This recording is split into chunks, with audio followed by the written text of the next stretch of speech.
So it's been a very interesting week here at the Dude Ranch. A couple lessons that I've learned.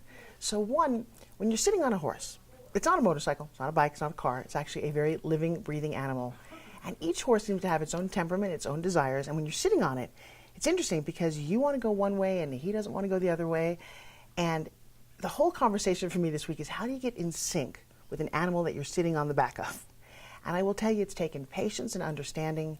And I'm just loving the idea that this is a lesson for life. You know, you can't steer a horse and pull him and jerk him because it's not going to go. And so the question is, how do you relax enough to have this conversation, whether it's with a person, someone at your work, maybe even yourself, but in this case, with a horse in a saddle.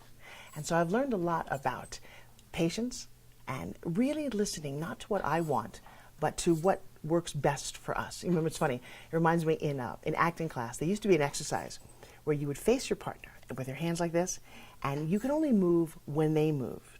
And it kind of got to a point where you weren't sure where you began and the other person ended.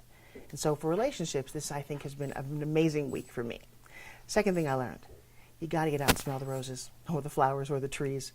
You know, if you're stressed and you're stuck in a building and you work really hard, and I got to tell you, I think we all do that a lot. I spend a lot of time on the computer, on the cell phone, and maybe you do too. And so this week where we disconnected, they don't have internet, and it was really, no TV either. No TV, no movies, no distractions. It was you, maybe a good book, some good conversation, and walking by streams, hearing birds.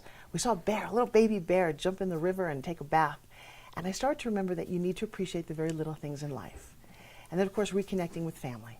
I don't get to see my kids very much because, you know, they're teenagers right now. And so don't miss the moments. Take photos, take videos, say I love you a lot. And yeah, this may be your only life. Make sure you do it right.